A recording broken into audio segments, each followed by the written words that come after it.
Good morning friends. आज हम पढ़ेंगे प्लेटो की रचनाओं के बारे में, इनकी किताबों के बारे में। प्लेटो के कुल 36 से लेकर के 38 ग्रंथ हैं, लेकिन वर्तमान में केवल 28 की संख्या में ही इनके ग्रंथ प्राप्त होते हैं। ब्रिटिश विद्वान बेनेट ने इनकी रचनाओं को अनुवादित किया और कुल 2660 पृष्ठों में ऑक्सफोर्ड यूनिवर्सिटी में इनको संपादित किया गया। हम यहाँ पर प्लेटो की कुछ प्रमुख रचनाओं, उनकी विषय वस्तु के बारे में अध्ययन करेंगे, जिनको जानना पढ़ना आपके लिए आवश्यक है। तो प्लेटो का जो सबसे महत्वपूर्ण ग्रंथ है वो है रिपब्लिक।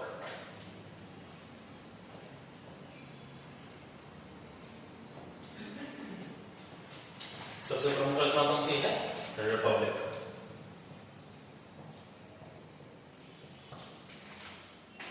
रिपब्लिक वो ग्रंथ है जो कि प्लेटो के समस्त दार्शनिक चिंतन का आपका सार प्रस्तुत करता है, उसका वर्णन प्रस्तुत करता है। इस पुस्तक की रचना 386 ईसा पूर्व में की गई थी। कितने ईसा पूर्व में की गई थी? 386 ईसा पूर्व में की गई थी। पुस्तक में प्लेटो के न्याय सिद्धांत के बारे में प्रमुखता से बताया गया है और इस न्याय की प्राप्ति के लिए शिक्षा के सिद्धांत और साम्यवाद के सिद्धांत का वर्णन है। और न्याय की प्राप्ति हो जाने के बाद जिस आदर्श राज्य की कल्पना प्लेटो कर रहे हैं, उस आदर्श राज्य की प्रमुख विशेषताओं, उसकी प्राप्ति के उपायों के बारे में इसमें बताया गया है। तो इस प्रकार प्लेटो के रिपब्लिक की जो मूल विषय वस्तु है वो है न्याय। इसीलिए रिपब्लिक का जो उपशीर्षक है, सब टाइटल जो है वो है कंसर्निंग जस्टिस। कंसर्निंग जस्टिस यानी कि न्याय से संबंधित। न्याय से संबंधित कंसर्निंग जस्टिस, इसी को ग्रीक भाषा में एक और नाम दिया गया है, जो इस ग्रंथ का मूल नाम भी है। ग्रीक भाषा में इस ग्रंथ का मूल नाम है डिकायोसुन। DIKAISOUNE, डिकायोसुन। डिकायोसुन रिपब्लिक का मूल ग्रीक नाम है और इसका उपशीर्षक है कंसर्निंग जस्टिस। रिपब्लिक जो है संवादात्मक शैली या नाटकीय शैली में लिखा गया ग्रंथ है। वस्तुतः प्लेटो के जितने भी ग्रंथ हैं, जितने भी उसकी रचनाएं हैं, वो सभी संवादात्मक शैली में लिखी गई है। किस शैली में लिखी गई है? संवादात्मक या नाटकीय शैली में। अब ये शैली क्या है? आपने हिंदी साहित्य में कहानियां पढ़ी होंगी, नाटक पढ़े होंगे, जिनमें 1, 2, 3, 4 कई पात्र दे रखे हैं। वो पात्र अपने अपने जो डायलॉग बोल रहे हैं और उससे कहानी धीरे धीरे आगे बढ़ती जाती है। जो लिखने वाला है वो स्वयं नहीं लिख रहा होता है, जबकि वह अपने विचारों को अपने पात्रों के जरिए बता रहा होता है। रिपब्लिक भी संवादात्मक शैली में लिखा गया एक नाटक है, जिसमें प्लेटो ने अपने विचारों को अपने गुरु सुकरात के नाम से उल्लेखित किया है। यह है आपकी रिपब्लिक, जो प्लेटो का मूल ग्रंथ है। रिपब्लिक को लिखने का मूल उद्देश्य क्या था? रिपब्लिक को लिखने के 3 प्रमुख उद्देश्य प्लेटो स्वयं बताते हैं। सबसे पहला जो उद्देश्य था वो था तत्कालीन एथेंस में प्रचलित सोफिस्ट दर्शन की आलोचना करना, उन पर पराघात करना। सोफिस्ट विचारकों ने एक दर्शन प्रचलित किया था, वो था आत्म सुख का सिद्धांत। कौन सा सिद्धांत था?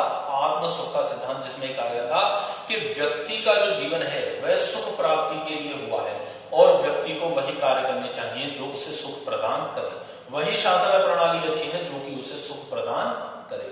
व्यक्ति को अपने जीवन में एक लक्ष्य रखना चाहिए, अधिक से अधिक वह सुख की प्राप्ति करे और दुखों से वह बचा रहे।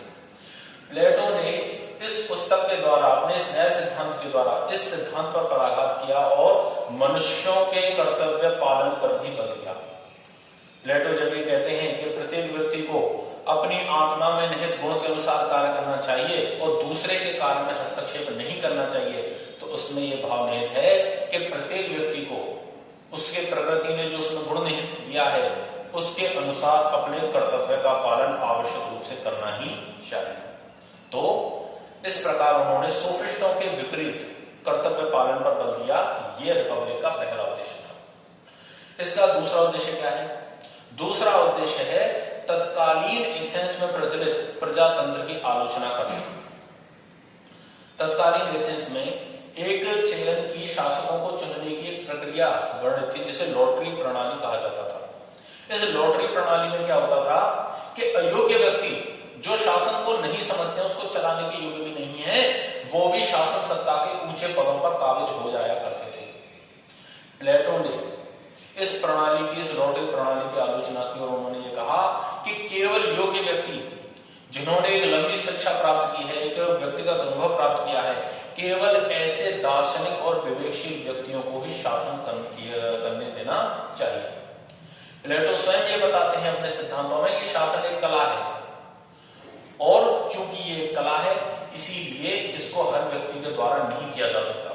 जिस प्रकार एक जूता सिलने वाले का कार्य है, एक चिकित्सक का कार्य है, एक चित्रकार का कार्य है, उनके कार्यों को कोई दूसरा या सामान्य व्यक्ति नहीं कर सकता, उसी प्रकार शासन संचालन भी एक विशिष्ट कला है जिसको सामान्य व्यक्तियों के द्वारा नहीं किया जा सकता है। इस प्रकार उन्होंने एथेंस में प्रचलित प्रजातांत्रिक शासन प्रणाली की आलोचना की। और रिपब्लिक को लिखने का तीसरा उद्देश्य था कुशासन का अंत करना। तत्कालीन एथेंस की जो शिक्षा प्रणाली थी वो बहुत दूषित थी। उस दूषित में यह था कि जो धनवान लोग हैं, धनाढ्य लोग हैं, केवल वही अपने बच्चों को शिक्षा प्रदान कर पाते थे, क्योंकि शिक्षा जो थी वो सोफिस्ट विचारकों के हाथों में थी, यानी कि शिक्षा का निजीकरण था। सोफिस्ट विचारक एक लंबी ऊंची कीमत लेते थे और शिक्षा प्रदान किया करते थे। तो शिक्षा जो है केवल धनाढ्य वर्ग के बच्चों तक ही सीमित थी, जिसके कारण सामान्य व्यक्ति शिक्षित नहीं हो पाते थे, वह अपने अंदर निहित गुणों को नहीं जान पाते थे और वे न्याय से यानी कि अपनी आत्मा की गुणों की पहचान से वंचित रह जाते थे। प्लेटो ने अपने ग्रंथ में इसी पर आघात किया और यह कहा कि शिक्षा व्यवस्था राज्य के द्वारा नियंत्रित होनी चाहिए, जिससे प्रत्येक व्यक्ति को उसके कर्तव्य का बोध हो सके और वह न्याय की प्राप्ति कर सके।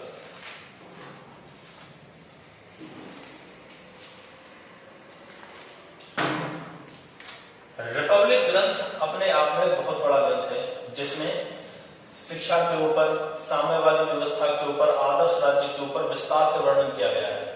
इसीलिए रिपब्लिक ग्रंथ के बारे में अलग अलग विद्वानों ने अलग अलग बातें भी कही हैं।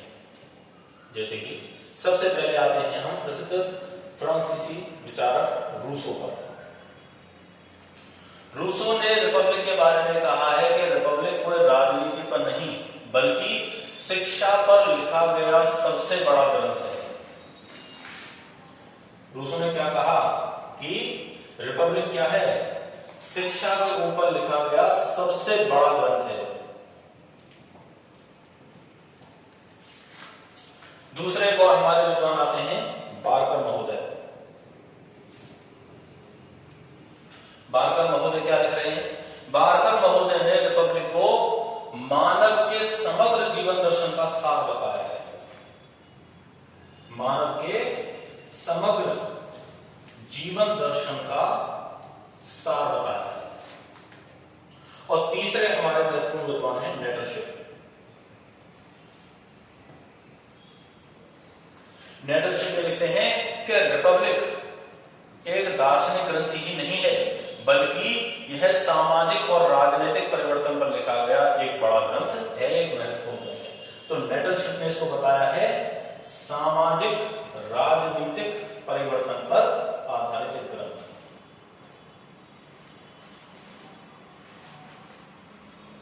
रूसो इसे शिक्षा पर सबसे बड़ा ग्रंथ बता रहे हैं। बारकर ने इसे मानव के समग्र जीवन दर्शन का ग्रंथ कहा है और तीसरे है नेटलशिप जो इसे सामाजिक राजनीतिक परिवर्तन का ग्रंथ बताते हैं।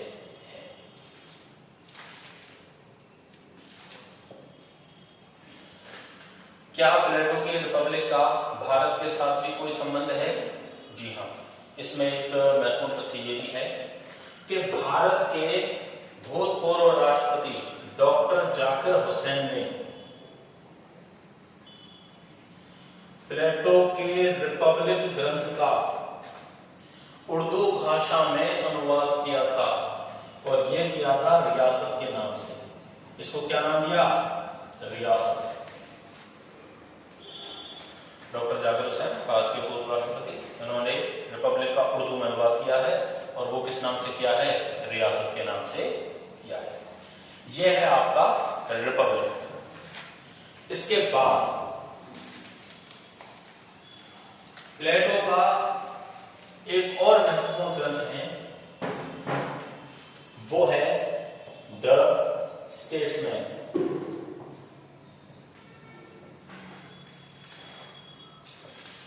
और सबसे अंतिम ग्रंथ जो है वो है द लॉज।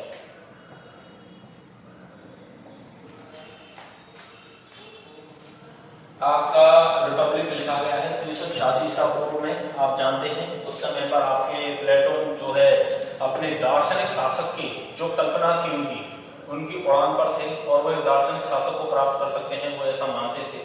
लेकिन जो आपकी स्टेट्स में लिखी गई है वो लिखी गई है 360 ईसा पूर्व में। और इस समय तक क्या हुआ है? इस समय तक उनको सिराक्यूज के अपने वास्तविक कड़वे अनुभवों का ज्ञान हो चुका है। तो स्टेट्समैन में वो अपने दार्शनिक शासक की कल्पना से थोड़े नीचे उतरे हैं और एक वास्तविक राज्य की खोज करते दिख रहे हैं। और सबसे अंतिम ग्रंथ जो है वो है उनका द लॉज, जो कि 347 ईसा पूर्व में लिखा गया है। लॉज शब्द रचना की दृष्टि से प्लेटो का सबसे बड़ा ग्रंथ है और सबसे बड़ा ग्रंथ है, लेकिन यह रिपब्लिक के जैसी कोई दार्शनिक या रोमानी रचना नहीं है। बारकर महोदय ने इसीलिए द लॉज को प्लेटो की सबसे नीरस रचनाओं में माना है।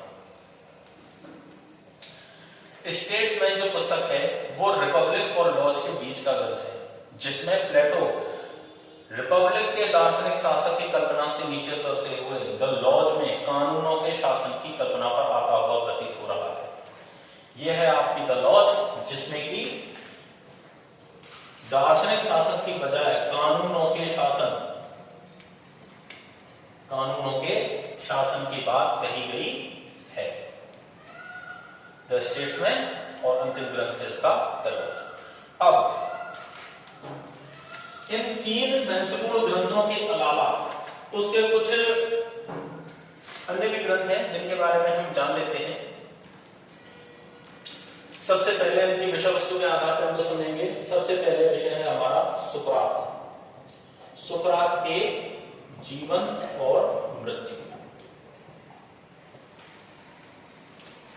सुकरात और के जीवन और मृत्यु के संबंध में प्लेटो के दो ग्रंथ हैं। पहला अपोलॉजी और दूसरा है क्रीटो। दूसरा विषय है आत्मनियंत्रण एवं साहस। आत्मनियंत्रण एवं साहस, इस पर इनके तीन ग्रंथ हैं।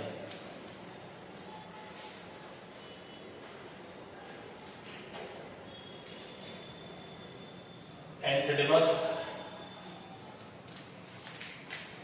लेचेस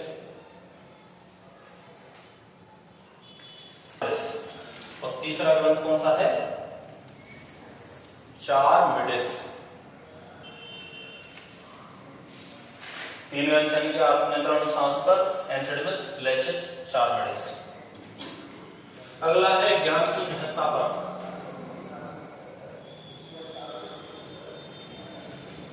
ज्ञान की महत्ता पर इनके दो ग्रंथ हैं, प्रोटागोरस और मीनो। प्रोटागोरस और मीनो। इसके बाद नैतिकता और स्वच्छ जीवन। अगला विषय है हमारा नैतिकता व स्वच्छ जीवन। इसके संबंध में इनका महत्वपूर्ण ग्रंथ है जो आपके नेट के एग्जाम में भी और यूपीएससी के एग्जाम में भी कई बार पूछा गया है, वो है फेलेबस। वो रचना कौन सी है? फेलेबस। इसके अलावा इनकी एक आत्मकथा भी है, वो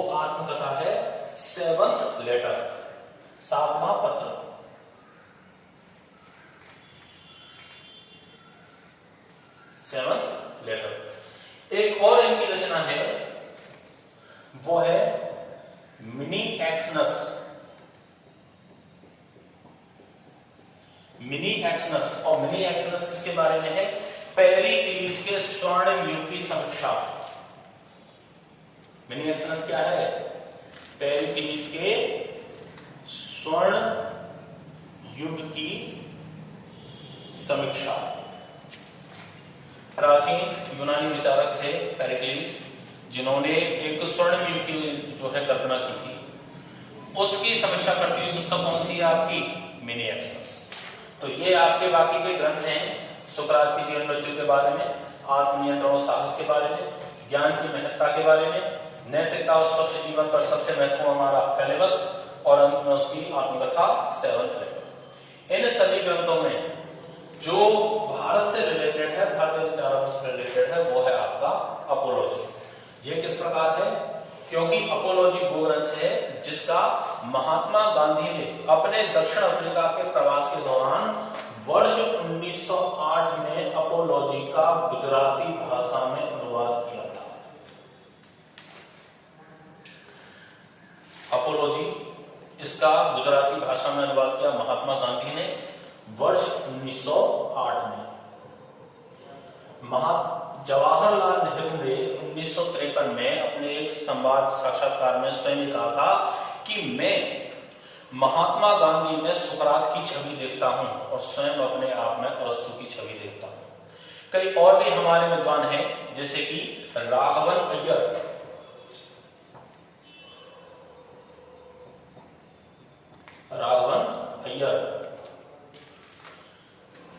ये हैं जिन्होंने सुकरात से महात्मा गांधी की तुलना की है। ये है हमारा ग्रंथ अपोलॉजी। ये नए फैक्ट हैं अपोलॉजी और फेलेबस, जिनके बारे में आजकल कंपटीशनों में पूछा जाने लगा है।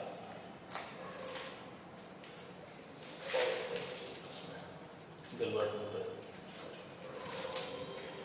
राघवन अय्यर, दूसरे विद्वान गिलबर्ट मूरे,